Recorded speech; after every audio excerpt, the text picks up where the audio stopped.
Hello, and a huge welcome to this story. If you found your way here, it's probably because you're drawn to narratives that don't just entertain but pull you into an emotional journey.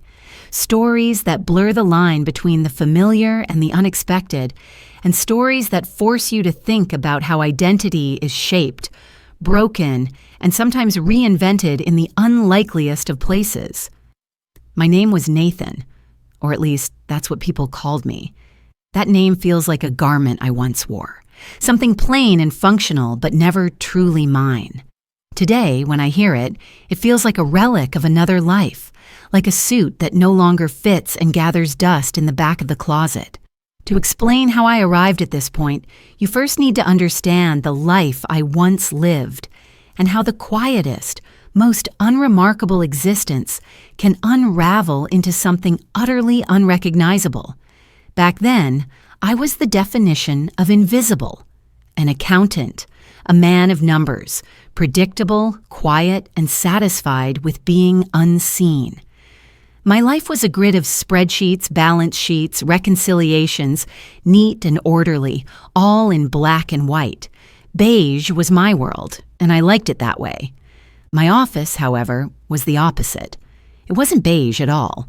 It was alive, loud, and brimming with color. The space belonged to the marketing team, the client relations staff, the women who carried the pulse of the company in their stride.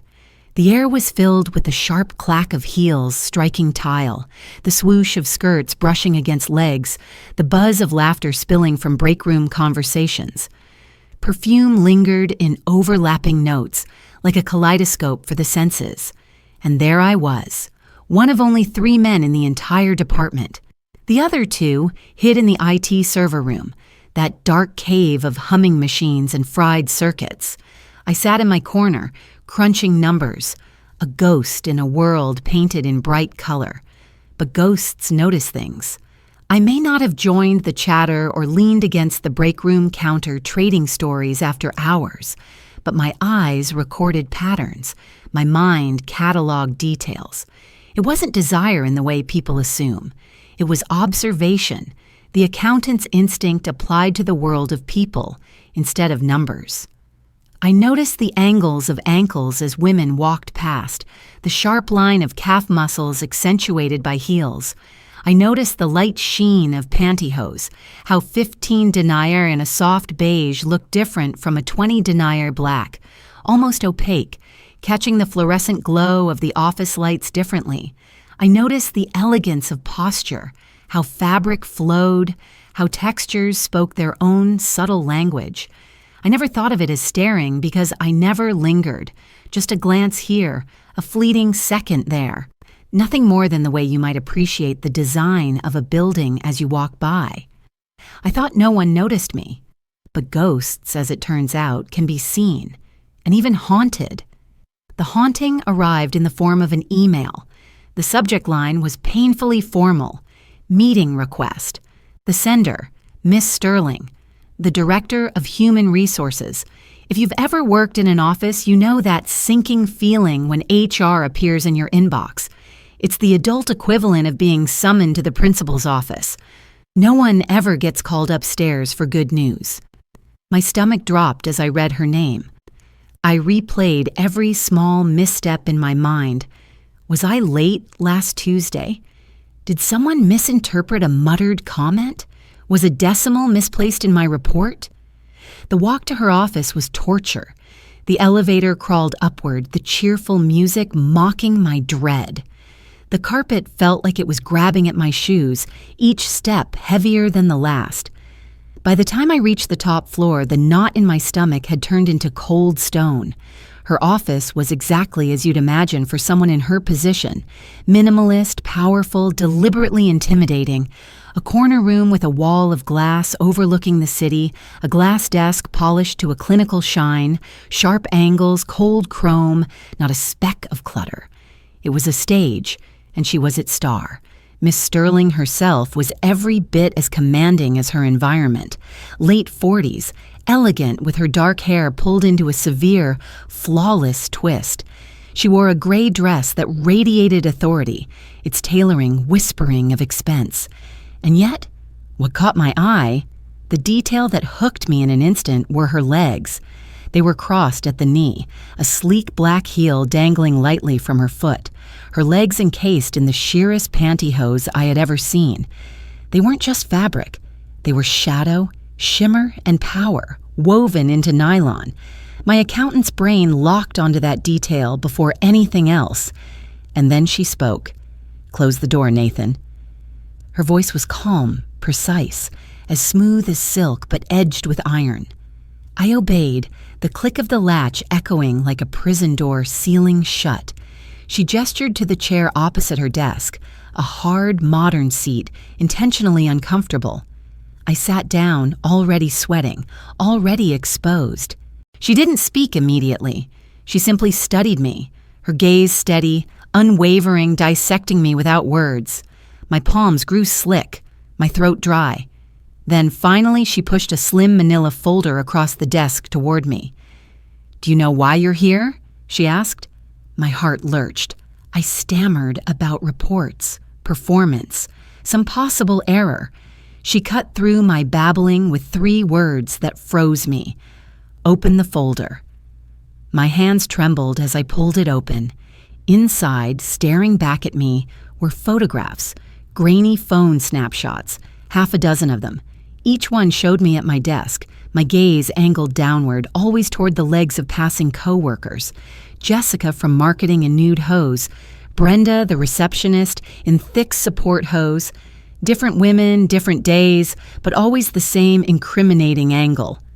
My heart hammered in my chest. My mouth went dry. It's not what it looks like, I sputtered.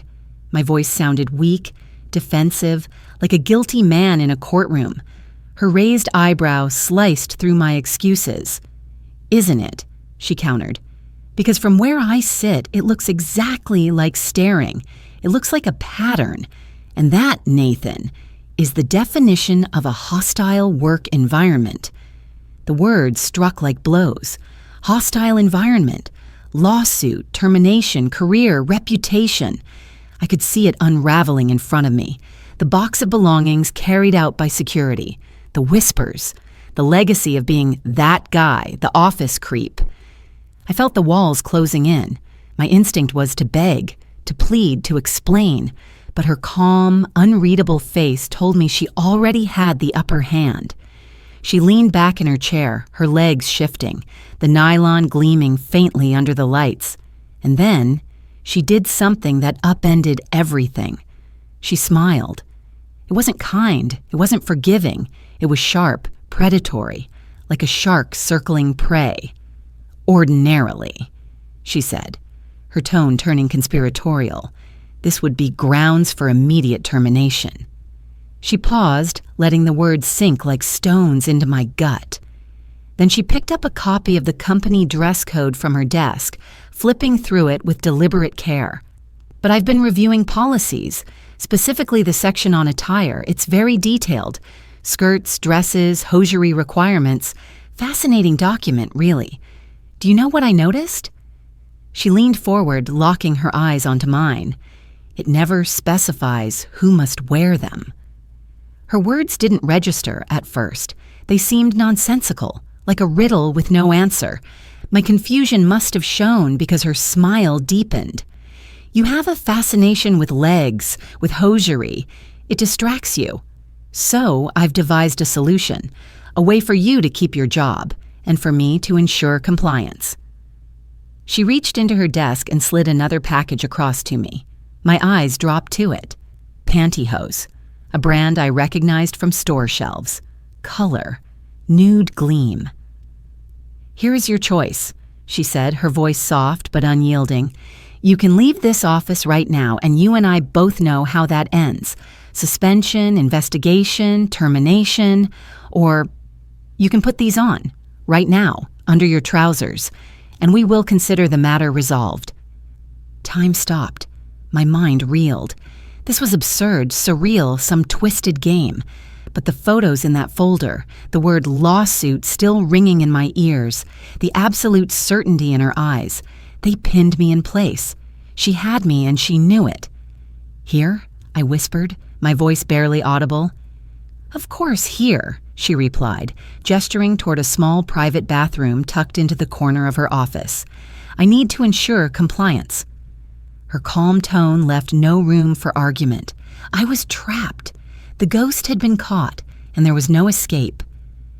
I sat frozen in that hard, angular chair, the absurdity of the ultimatum hanging in the air between us like a storm cloud. The package on the desk was so small, so ordinary, just a glossy cardboard rectangle you'd expect to see tossed casually into a shopping basket at a pharmacy. But here, in this sterile office, it had the weight of a verdict. My heart was hammering in my chest, the sound almost louder than her voice, which remained perfectly composed, steady, as if she were reading from a script she had rehearsed countless times. I wanted to laugh at the absurdity, but fear strangled the impulse before it could rise. Instead, I felt my throat tighten and my palms sweat as the reality of what she was demanding crashed over me. This was not a joke. It was not a bluff. Miss Sterling meant every word, and I could see in her eyes that she would follow through on either outcome without hesitation. The rational part of my mind screamed at me to stand up, walk out, call a lawyer, or at the very least demand union representation. But reason drowned beneath the flood of panic. My imagination conjured visions of being escorted out of the building, of whispered conversations spreading like wildfire, of reputations destroyed in the span of an afternoon. The photos, carefully framed and damning, glared back at me from the folder. My career, my predictability, the safety of being invisible, all of it was dangling by a thread, and Miss Sterling held the scissors. The thought of unemployment was terrifying enough, but it was the humiliation that gutted me most. To be branded a creep, to become the story told in hushed tones around coffee machines for years to come, it would mark me forever. And so, against everything my conscience screamed, my voice came out cracked and trembling, a broken whisper of reluctant compliance. "You want me to hear?" She gave a curt nod, her eyes sharp with triumph, the faintest curl of a smile tugging at her lips. "Here," she confirmed smoothly, rising from her seat with an elegance that made the sharp lines of her office seem almost fluid around her. She crossed the room in measured steps, each click of her heel a punctuation mark. From the corner, she opened a small door I had overlooked before, revealing a private bathroom no bigger than a closet. "You may use this space for privacy," she continued, her tone deceptively accommodating. But then she added the condition that turned my stomach cold. "Before you step in there, however, I need to be sure you are not attempting to deceive me. Undress here. I will hand you the hosiery and you may finish inside." The command was delivered with such precision that for a moment I couldn't breathe. The humiliation of stripping under the gaze of the HR director was unimaginable, a violation of every professional boundary. Yet her authority was so complete in that moment that my resistance faltered before it even formed. My legs trembled as I rose to my feet, the air in the room suddenly thick and heavy, pressing down on me as if the walls themselves were complicit in this ordeal. My fingers clumsily reached for the button of my trousers, the metallic snap far louder than it had any right to be in the silent office. The hiss of the zipper followed, a sharp, unforgiving sound that made my ears ring with shame. As the fabric slid down my legs, pooling around my shoes, I felt utterly exposed. My shirt hung limply over my frame, my socks bunched around my ankles, my body caught in the cruel halfway state between dressed and undressed. I couldn't look up. I couldn't face the expression I imagined she wore.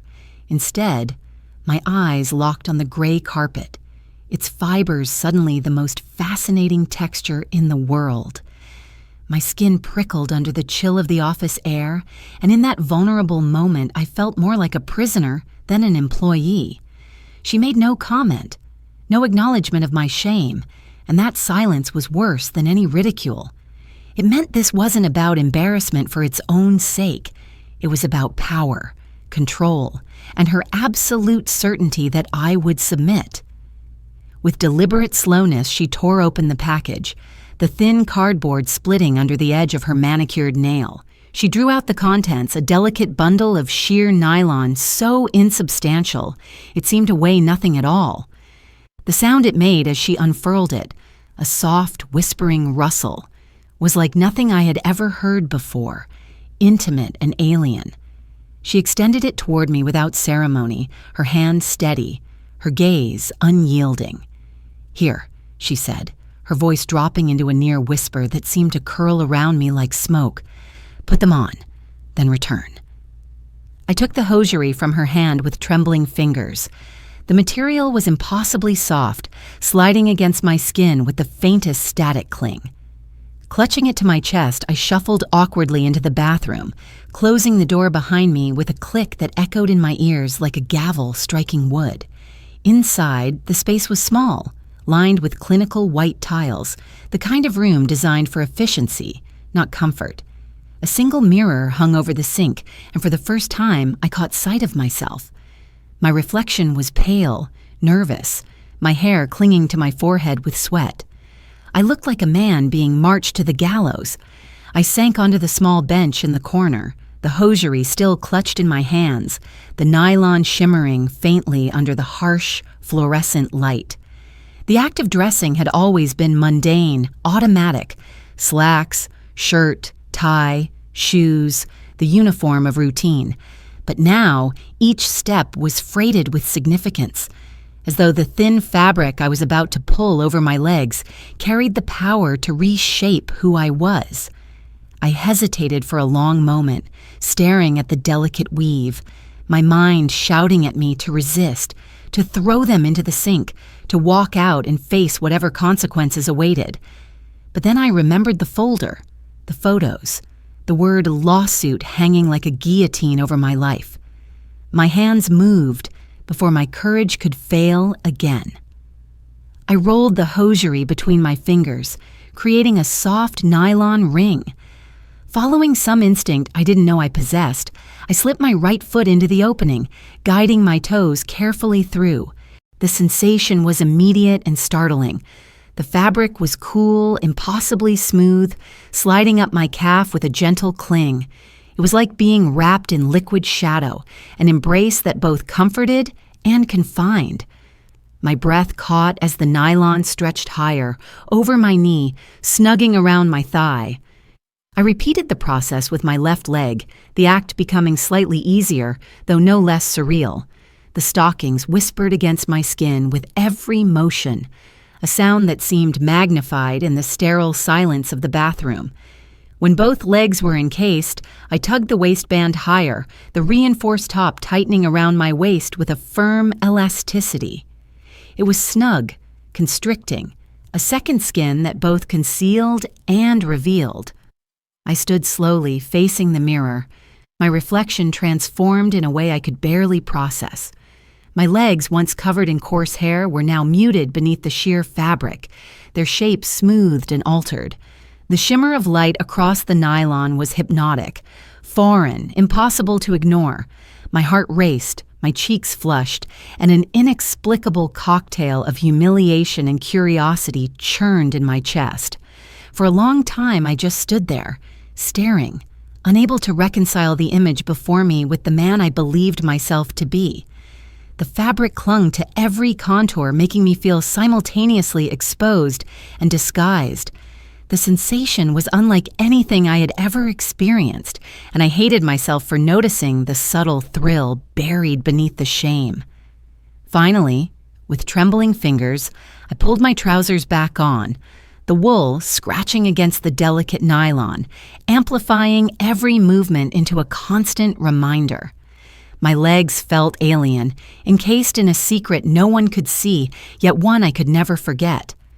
When I emerged, Miss Sterling was waiting, composed as ever, her eyes flicking briefly to my trousers before returning to my face.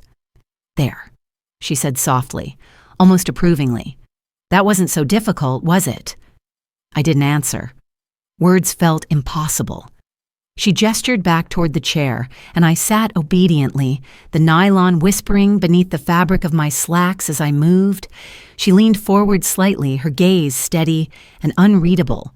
"Now, Nathan, I trust we won't have any more distractions," she said, her tone once again businesslike, as if the last half hour had been nothing more than a routine policy update. I nodded numbly, my throat too dry for speech. She smiled faintly, satisfied, and returned her attention to the papers on her desk as though the matter were closed. But as I left her office and made my way back to my cubicle, every step felt different. The fabric shifted and clung with each motion, a constant reminder of my compliance, my humiliation, my surrender. I had entered her office as Nathan, the quiet accountant, the invisible ghost. I left as something else, an unwilling participant in a game whose rules I didn't understand, wearing a secret that would haunt every step I took across the beige carpets of that office floor. And deep down, though I tried to bury it, I knew this was not the end. It was only the beginning. The next morning, I awoke with the lingering memory of the previous day pressing heavily on me, the sensation of nylon still etched into my skin, even though I had torn the pair off the moment I reached the safety of my apartment. It should have felt like a nightmare ended, a strange and humiliating episode that I could simply lock away in the recesses of my memory. But when I dressed again in my usual uniform of gray slacks and a blue button-down, the ordinary fabric felt rough, almost hostile, against my legs, as if my own clothes were reminding me that I no longer belonged in them the same way. Each step on the walk to work carried a weight I could not shake, and though the streets bustled with their usual anonymity, I felt like every passerby could see something different about me, something wrong. By the time I reached the building, I was convinced that my colleagues would somehow know, that whispers would ripple through the office about the man in hosiery. Yet as I took my seat at my desk, no one glanced twice. Conversations carried on. The hum of printers and phones filled the room. Life, it seemed, had moved on, except for me. At precisely 10 o'clock, my phone rang, its shrill tone cutting through the relative calm like an alarm bell. I stared at the extension number glowing on the display, a cold shiver racing down my spine. It was Miss Sterling. My office now. The words were brisk, clipped, and devoid of warmth. The line went dead before I could answer. My body moved almost mechanically, rising from my chair and making the familiar walk down the hallway. Every step felt heavier than the last, the memory of yesterday's ordeal replaying in vivid flashes. My palms grew damp, and by the time I reached her office door, my throat was parched. I knocked softly, but her voice called out before my knuckles even grazed the wood. "Enter!" Inside, the office was exactly as I had left it, polished, pristine, every detail immaculate. Miss Sterling was seated in the same poised manner, her legs crossed elegantly, though today the hosiery was different, a smoky, off black that caught the light with a muted sheen. She didn't bother with pleasantries.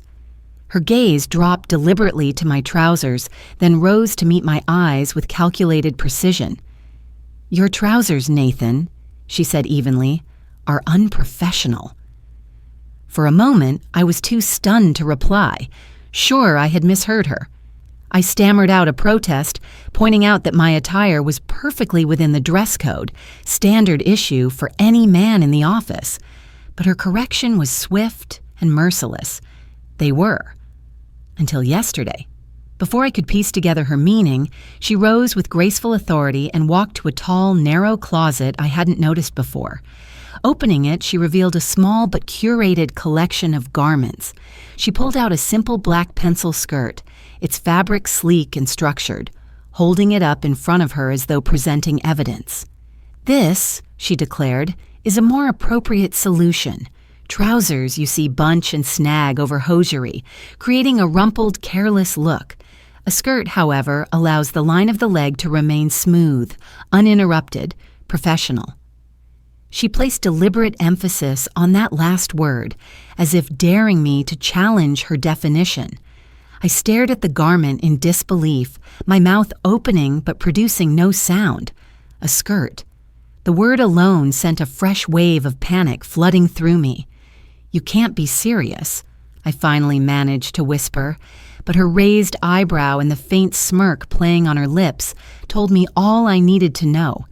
She was entirely serious.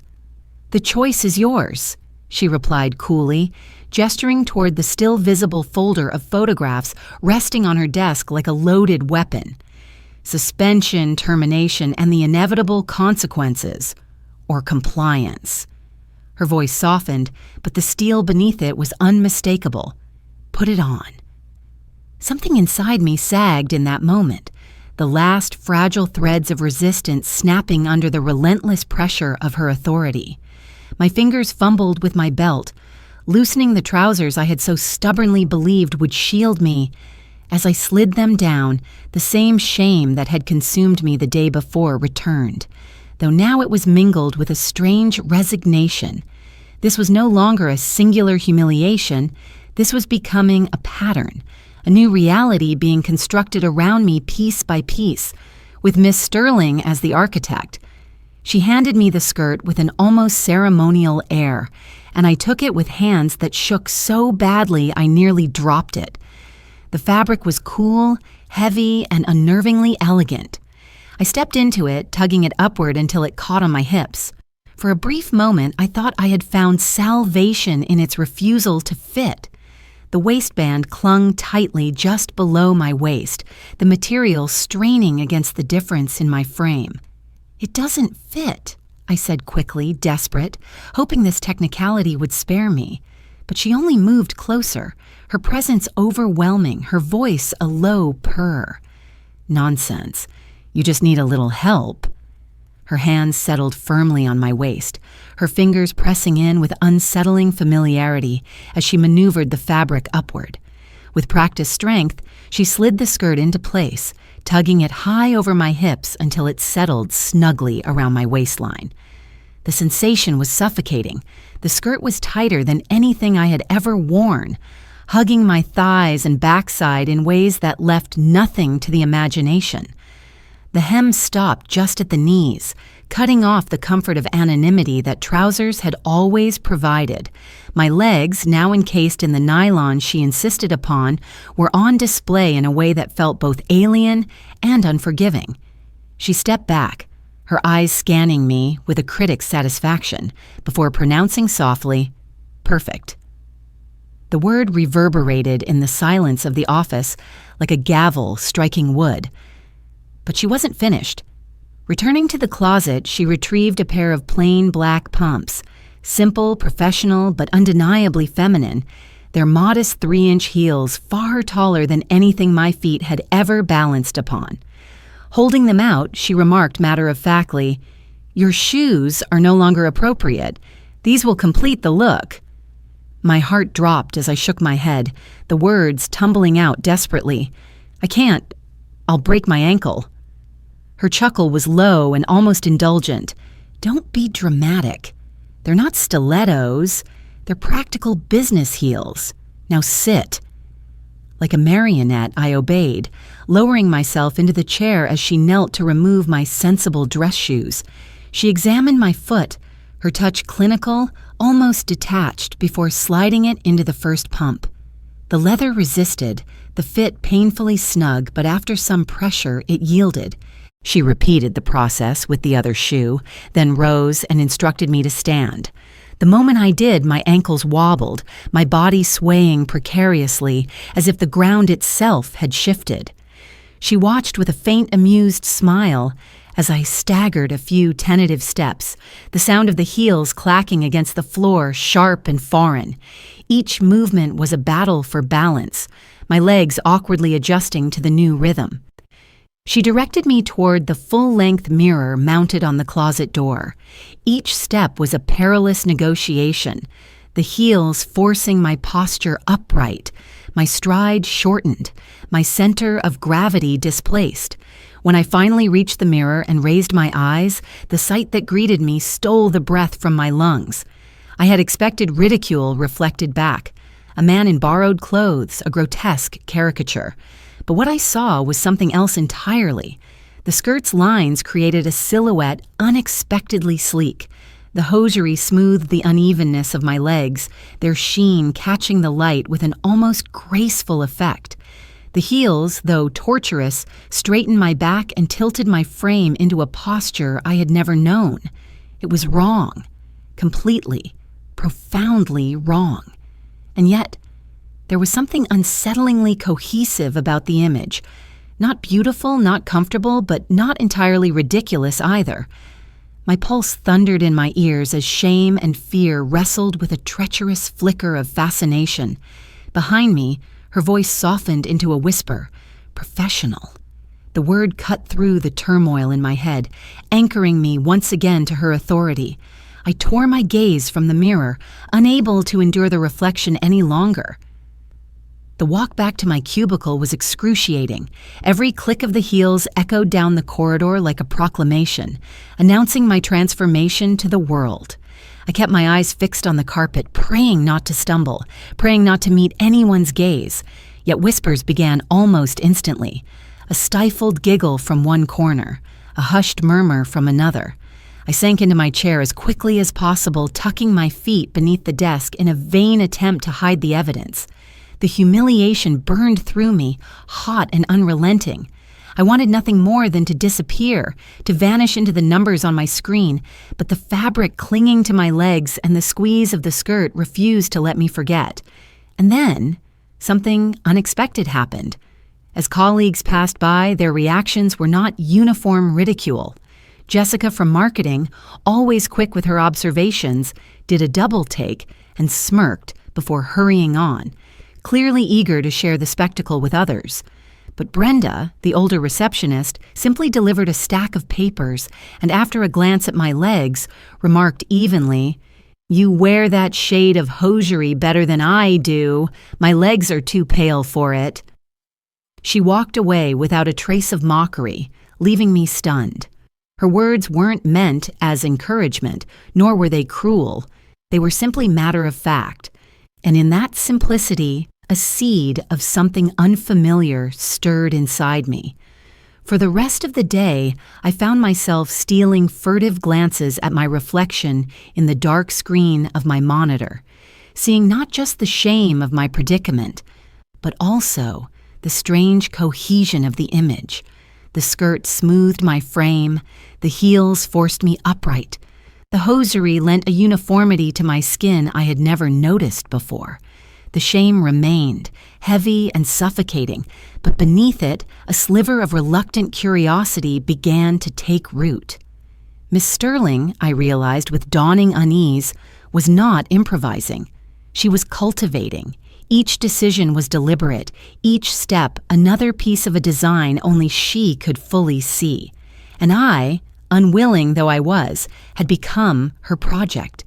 The days that followed blurred into a strange and exhausting routine, a rhythm imposed not by the natural demands of accounting, but by the orchestrated will of Miss Sterling. Each morning I arrived at the office in my regular clothes, clinging to the hope that perhaps today the cycle would be broken, that I could slip quietly into my cubicle and return to the world of ledgers and figures without interruption. Yet without fail, the summons would arrive, her voice over the phone, clipped and steady. My office. Now. And so I would walk the long corridor like a man approaching a courtroom, aware that the verdict had already been written. Inside her office, the routine never varied. She would greet me not with conversation, but with expectation, gestures toward the closet where an outfit waited.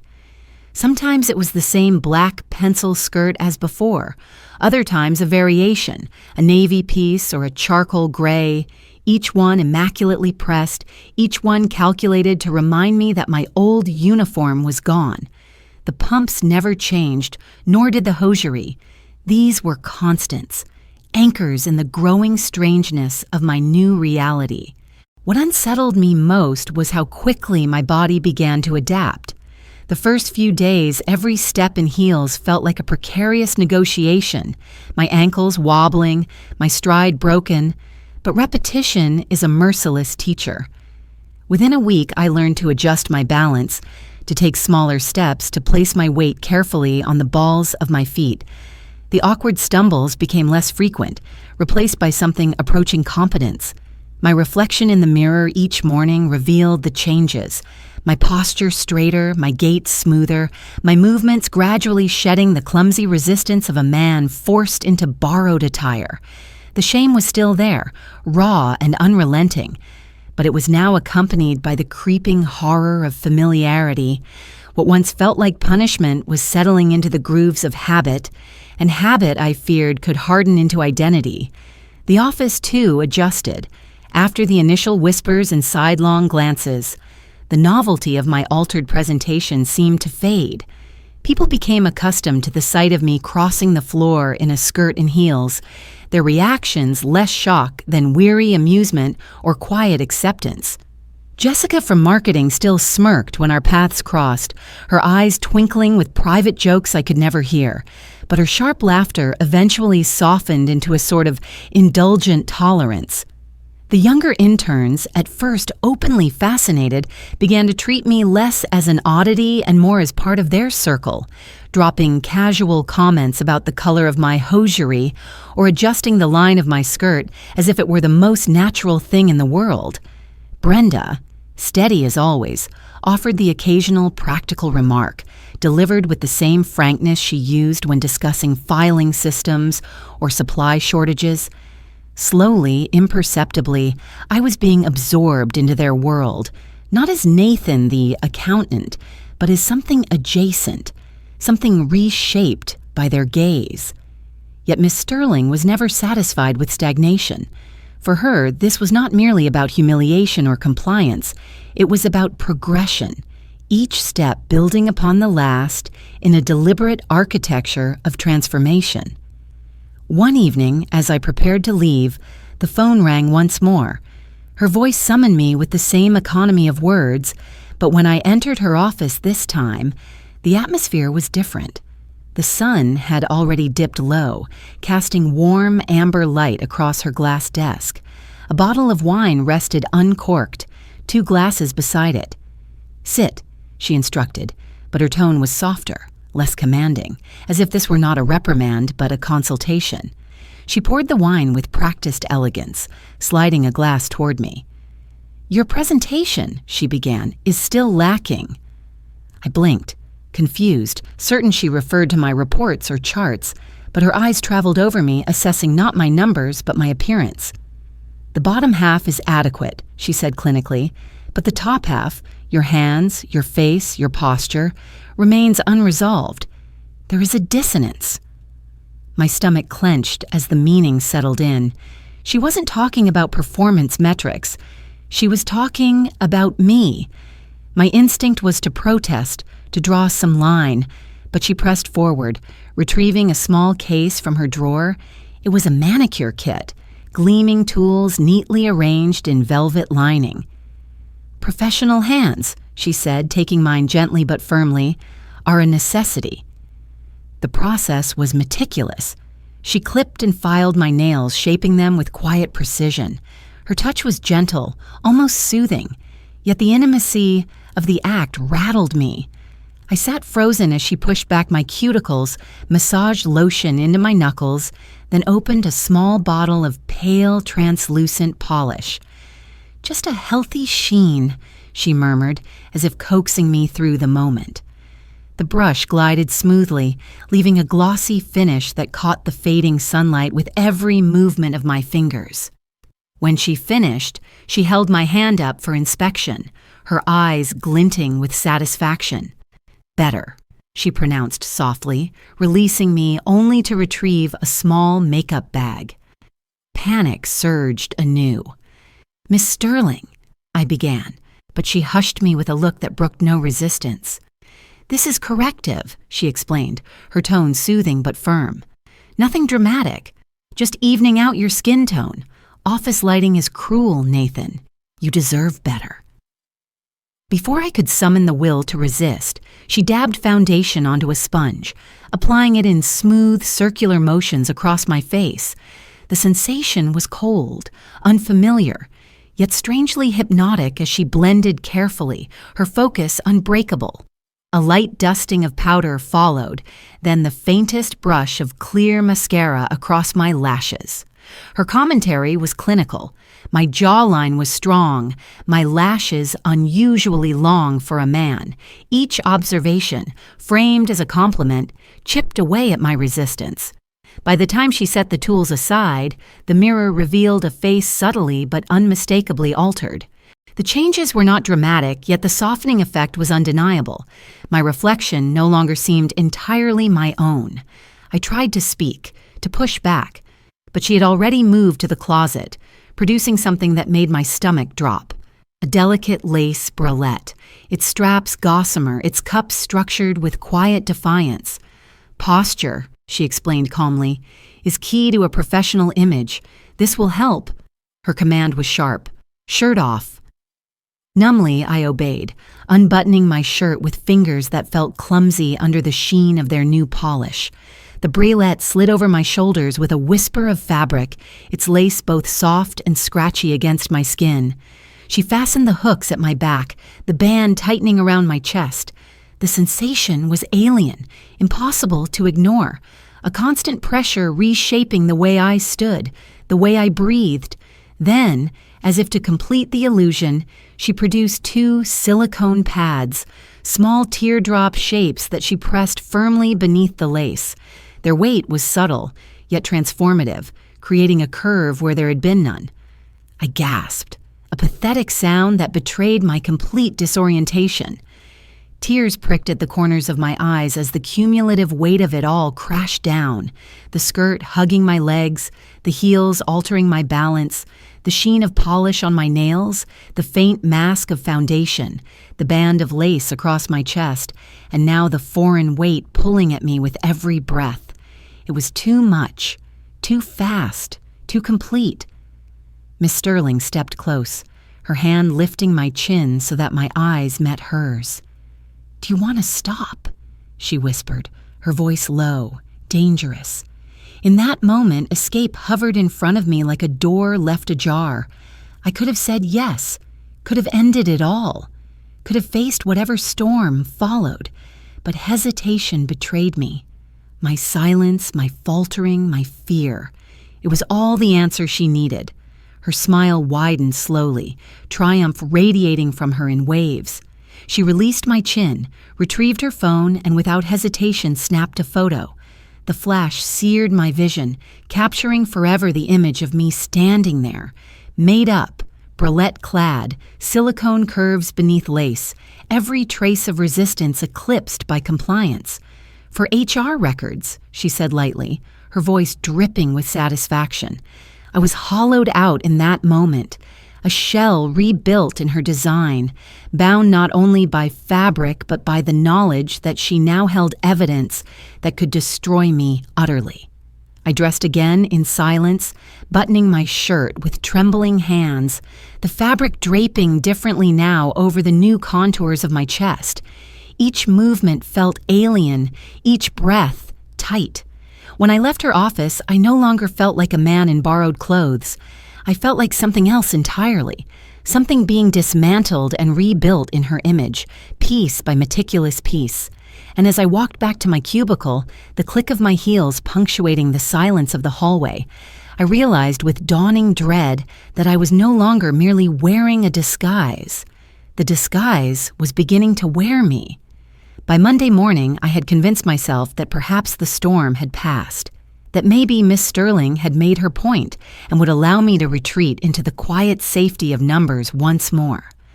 But the hope was fragile, brittle as glass, and it shattered the moment I reached my cubicle. Waiting for me on the chair was a gift bag, glossy, expensive, its satin handles draped neatly over the backrest. I froze, my stomach twisting as though I had been caught in a spotlight. With hands that trembled despite myself, I lifted it onto the desk and peeled away the tissue paper inside. Nestled within were 2 items, a pair of black thigh-high stockings edged with lace, and a garter belt with delicate satin straps and silver clips that gleamed under the fluorescent light. Attached to the bundle was a small embossed card with only 3 words written in Miss Sterling's precise script, a more sophisticated option. My pulse quickened. It was clear. Hosiery was no longer an enforced experiment. It had become an expectation, curated, escalated. I stared at the items as if they were artifacts from another world, both alluring and threatening. The garter belt was particularly intimidating, its straps dangling like snares waiting to fasten around me. Yet there was no question about what I was meant to do. The rules had shifted again. The previous arrangement, where I had been compelled each morning into her office for my humiliating transformation, was no longer sufficient. She expected me to arrive prepared. My compliance was no longer something to be supervised. It was to be internalized. A terrible clarity dawned on me. This was no longer about obedience under her watchful eye. This was about conditioning, about carrying her design into my private spaces, about rewriting the way I dressed before I even left home. In the cold privacy of the men's restroom, I struggled with the garter belt. It was a confusing contraption, all hooks and straps that twisted in my hands. I fumbled clumsily, my breath shallow, my cheeks burning, until I finally managed to fasten it around my waist. The sensation was immediate, snug, deliberate, like a harness locking me into a new identity. Rolling the first stocking up my leg was both familiar and alien. The silky fabric glided more smoothly now that I had begun shaving away the coarse hair that had once interfered. When I clipped the lace top to the strap, there was a strange click of finality. By the time both stockings were attached, my reflection in the restroom mirror revealed legs that no longer looked entirely my own. The lace edging peeked from beneath my shirt hem, a quiet secret layered between fabric and skin. Walking back to my desk, every movement felt different. The garter straps tugged faintly with each step, reminding me of their presence, while the stockings themselves offered a whisper-soft caress that made me hyper-aware of my own legs. It was an intimacy I had not asked for, yet one I could not ignore. Sitting at my desk, the straps pressed into me, each shift in my chair triggering a cascade of tactile reminders. I tried to bury myself in the comfort of spreadsheets, in the logical world of numbers that had always been my refuge. But my focus fractured again and again, pulled downward by the persistent awareness of what I wore. Colleagues noticed, though in subtler ways than before. Jessica from marketing breezed past, her sharp eyes flicking downward before she remarked casually, "That navy skirt works better with dark hosiery. It balances the look." She adjusted the angle of my scarf as if I were a coworker whose tie had been askew. Sarah, the ever-curious intern, offered a compliment that made my ears burn. "That shade really brings out the blue in your eyes." She caught herself, blushed, and hurried away. But the words lingered with me long after she was gone. Even Brenda, unshakable in her matter-of-fact tone, dropped by with invoices and remarked, "Those seams are straighter than mine. You've got an eye for detail." Their words weren't mocking. They were acknowledgments, subtle inclusions into a circle I had never been part of. They smoothed my skirt when it bunched, handed me lotion for my polished hands, adjusted a necklace when it sat crooked. Piece by piece, they treated me not as an outlier, but as one of them. At first, I resisted the notion, clinging to the belief that this was all temporary, an elaborate punishment I could endure until an escape revealed itself. But in the quiet of my apartment, away from their watchful eyes, something unsettling began to take root. The stockings no longer felt like shackles when I slid them on. They felt like ritual. The skirt no longer seemed like an affront when it hugged my hips. It seemed like expectation. Even my old clothes, slacks, stiff button-downs, began to feel wrong, their loose fabric alien against my skin. One night, as I stood in the shower staring at my razor, a strange impulse seized me. Almost without thinking, I lathered my legs with cream and began to shave. Each stroke was terrifying and liberating all at once, scraping away not only hair but part of the old life I had clung to.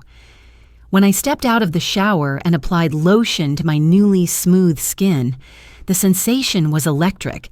My own touch felt foreign, startlingly delicate. The next morning, pulling the stockings over my freshly shaved legs was a revelation. They slid on without resistance, the nylon gliding seamlessly over skin instead of catching on coarse hair. The difference was intoxicating. Every step throughout that day was a sensory experience, silk against skin, straps tugging with precision.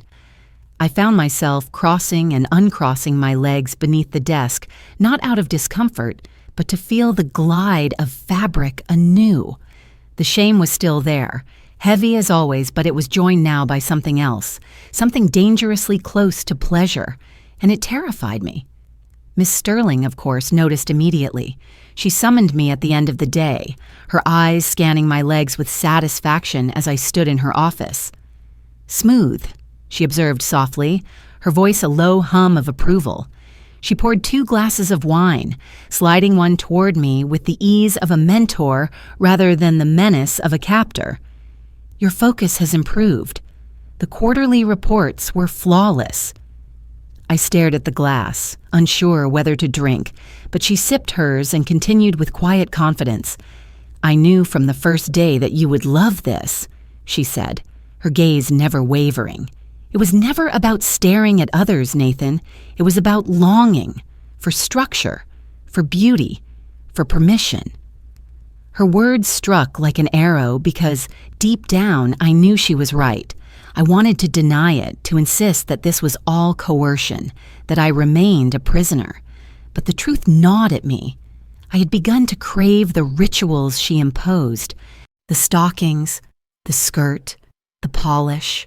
They no longer felt entirely forced.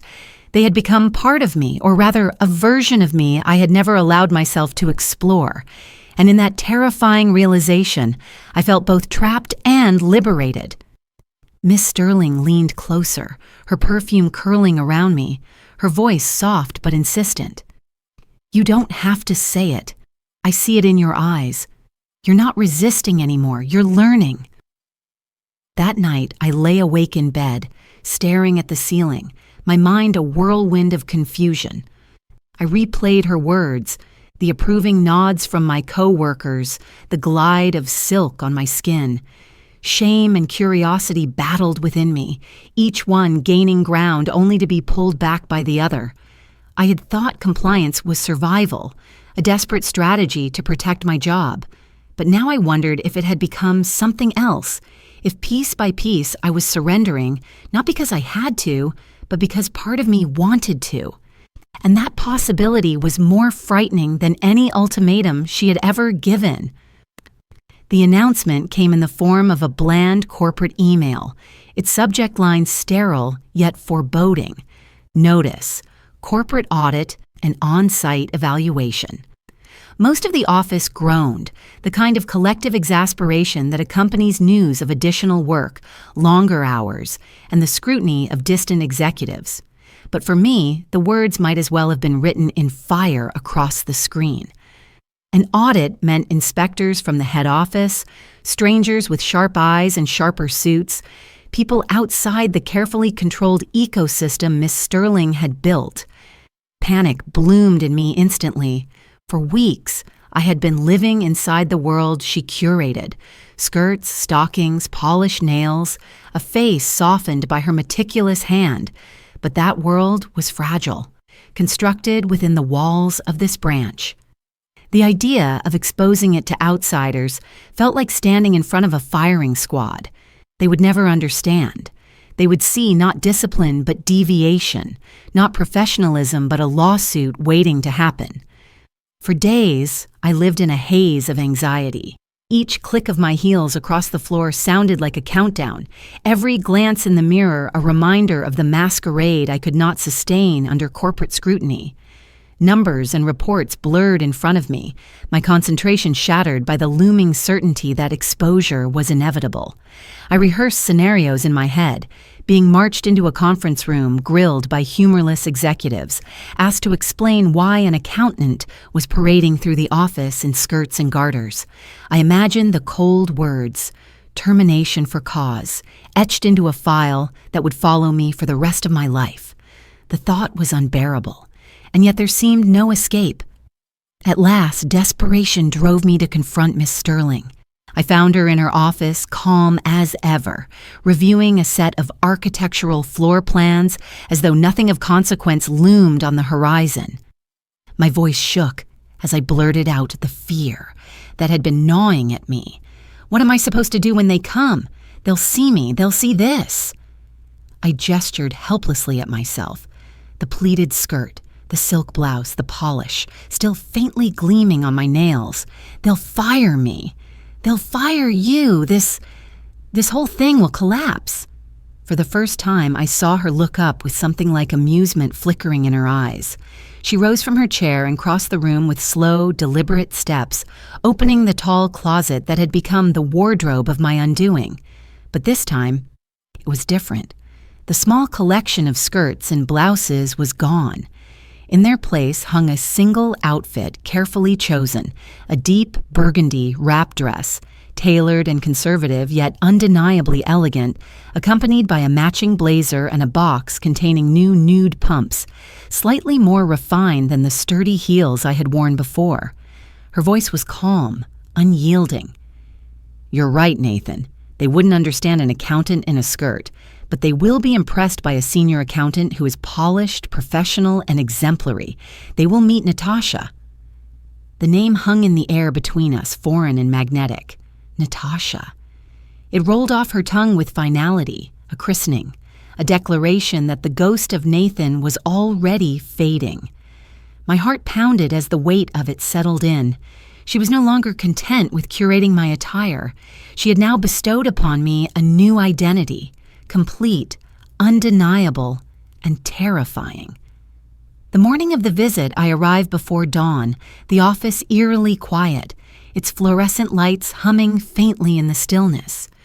Miss Sterling was waiting, the outfit laid out on her desk like ceremonial robes.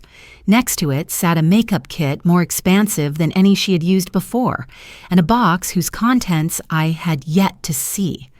Without a word, she gestured for me to change.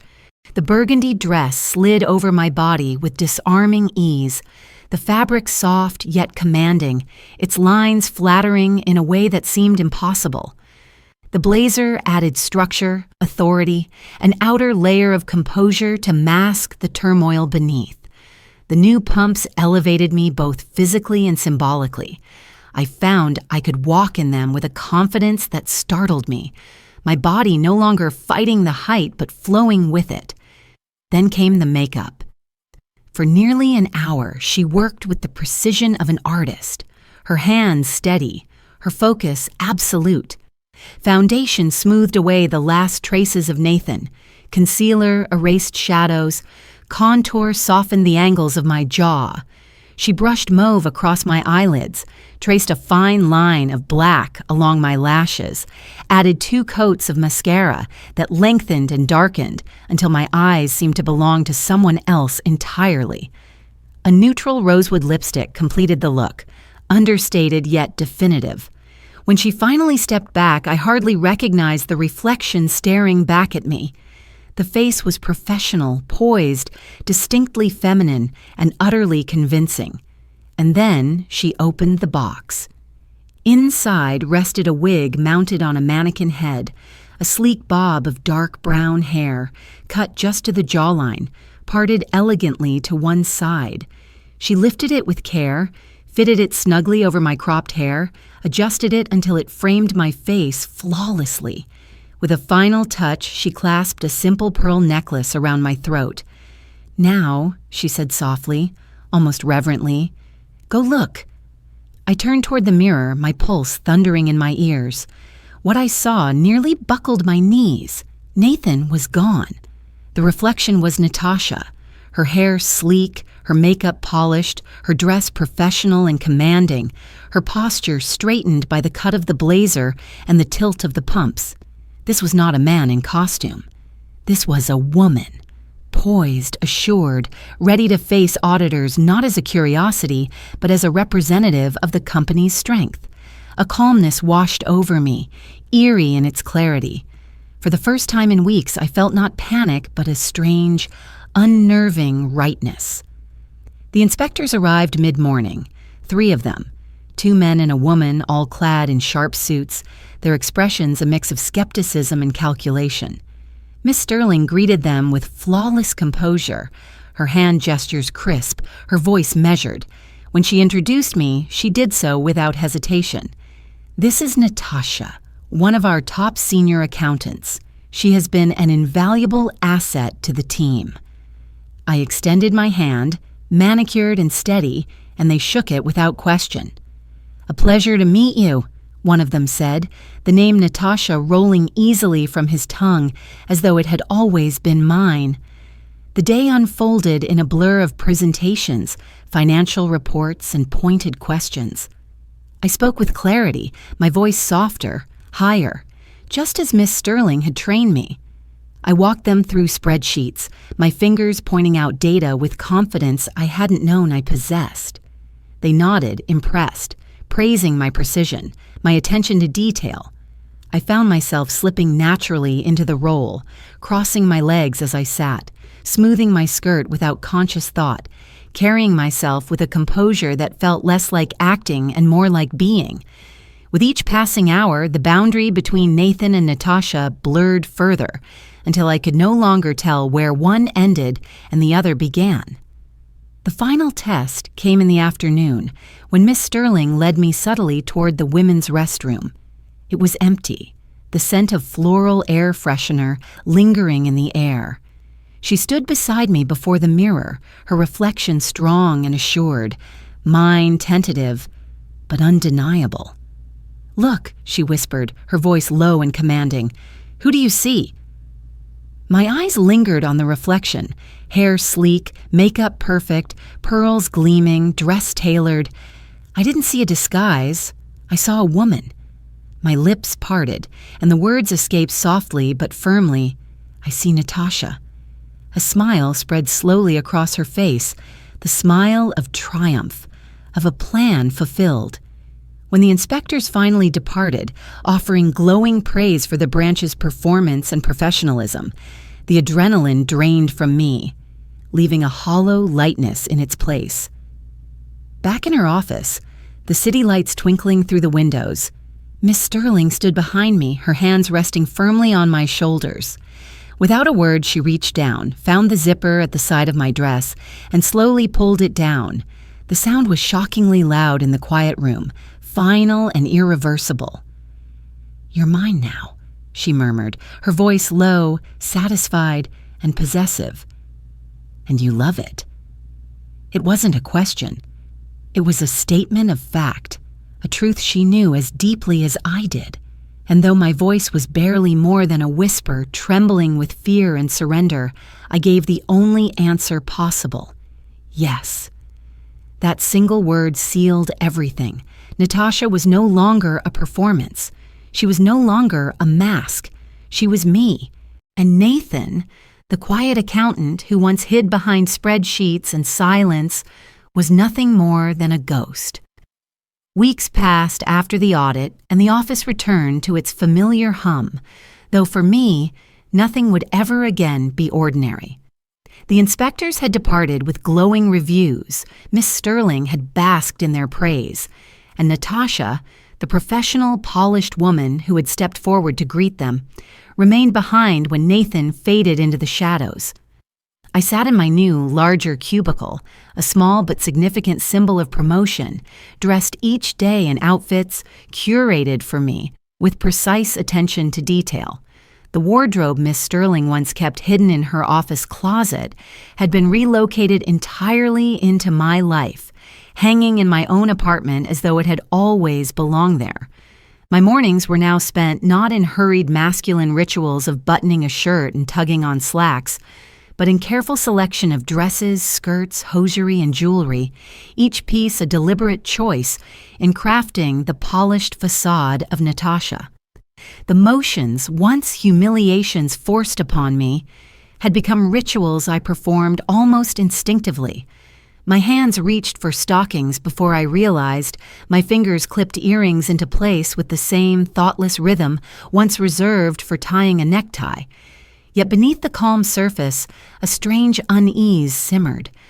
There were moments, quiet, solitary moments, when I would catch sight of myself in a mirror and feel a pang of disorientation. Who was this woman staring back? Was she still a construct imposed upon me, or had she become my true self, grown from the fertile soil of shame and curiosity into something undeniable? The line blurred more each day, and though fear remained, it was no longer the fear of exposure. It was the fear of acceptance, the fear of admitting that what had begun as punishment had blossomed into identity. When coworkers addressed me casually, slipping into sisterly camaraderie, I found myself responding without hesitation, smiling at compliments, participating in jokes, even offering tips on hosiery shades or nail colors as though the knowledge had always been mine. The shock that once rippled through the office had long since faded. I was no longer Nathan, who wears skirts. I was Natasha, senior accountant, competent and composed, as much a fixture of the branch as any colleague. One afternoon, as I organized reports in my cubicle, my eyes wandered across the office floor. A new hire had joined the team, a young man barely out of college, quiet and reserved, his demeanor painfully familiar. He sat hunched over his computer, his gaze carefully lowered, his body language radiating invisibility. Yet I noticed the small things, the fleeting glances he cast at the women passing by, the way his eyes lingered for just a moment too long on the shimmer of hosiery, the sway of skirts. His movements were subtle, almost imperceptible to anyone else, but I recognized them instantly. They were mine, my habits, my quiet fascinations, reborn in someone else. Watching him, I felt a jolt of recognition so sharp it bordered on déjà vu. It was like staring into a mirror of my own past, into the ghost of Nathan that still lingered somewhere deep within. Miss Sterling noticed him too. I saw her watching from her office doorway, her expression unreadable to anyone unfamiliar with her. But to me it was crystal clear. Her eyes followed his furtive glances, her lips curling into that slow, deliberate smile I knew all too well. The smile of a predator, a strategist, a grandmaster seeing a new piece placed on the board. My stomach twisted as our eyes met across the room. She held my gaze for a long moment, and then, with calculated calm, she retreated into her office. A minute later, I saw her pick up her phone, her fingers tapping with composed precision. I didn't need to read the screen to know what she was writing. I could almost see the subject line forming, meeting request. The realization hit me with both dread and inevitability. The cycle was about to begin again. Somewhere in her desk drawer, I knew, lay a fresh, unopened package of hosiery waiting for the same ultimatum that had ensnared me. The young man, still blissfully unaware of the trap tightening around him, would soon feel the cold weight of photographs, the calm edge of her voice, the suffocating choice between humiliation and ruin. And like me, he would falter, he would hesitate, and in that hesitation, she would find her answer. As I sat there, the weight of this knowledge pressing down on me, I wrestled with a turmoil deeper than any I had yet faced. Part of me wanted to intervene, to warn him, to break the cycle before it began again. I imagined pulling him aside, telling him to leave now, to run before she could ensnare him, before he too was reshaped. But another part of me, darker and more treacherous, whispered that it was not my place to interfere. Miss Sterling had not only changed me, she had revealed me. She had taken the quiet longing I had buried beneath spreadsheets and anonymity and forced it into the light, transforming it into Natasha. Without her, I would still be beige Nathan, invisible and unfulfilled, clinging to silence. Could I truly deny that same revelation to another? Was it cruelty or salvation she offered? The answer eluded me, lost in the labyrinth of my own conflicted emotions. The office carried on around me, the clatter of keyboards, the buzz of phones, the steady rhythm of business as usual. But inside, I felt suspended in a moment that stretched endlessly. I glanced once more at the young man, watching him fumble nervously with his papers, oblivious to the path about to unfold. Then my eyes shifted to Miss Sterling's office, its door closed, its power absolute. And finally, I looked down at myself. The burgundy dress fitted neatly to my frame, the pearl necklace resting cool against my throat, my manicured nails catching the light as I shuffled reports. I was Natasha, unmistakably, irrevocably, undeniably Natasha. When the soft chime of a new email notification pinged across the office, I didn't need to look at his screen to know its contents. I could already see the fear in his posture as he read it, the stiffening of his shoulders, the darting glance toward the HR director's office. My breath caught in my throat, and for a fleeting second, I considered standing, crossing the room, intercepting him with a warning. But my legs remained still beneath the desk, the stockings brushing softly against each other as though reminding me of the choice I had made long ago. My lips pressed together, silent, complicit. Perhaps it was cowardice, perhaps it was acceptance, or perhaps it was something more unsettling, the recognition that the cycle was larger than me, that I was not its victim, but its continuation, its proof of concept, its living testament.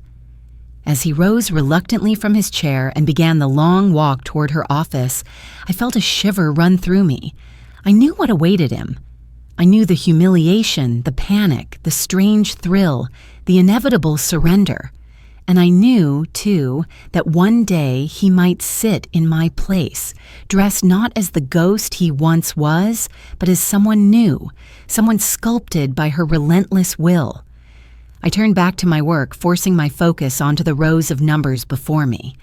Yet the clack of his shoes across the floor echoed in my ears, merging with the phantom memory of my own first walk to her office, years and lifetimes ago. I closed my eyes briefly, and in the darkness behind my lids, I saw it all again. The photographs, the ultimatum, the hiss of nylon sliding over skin, the soft command of her voice. And then I opened them, staring down at the spreadsheets that now seemed less like numbers and more like patterns in a larger design, one I had become part of, one that would continue long after me.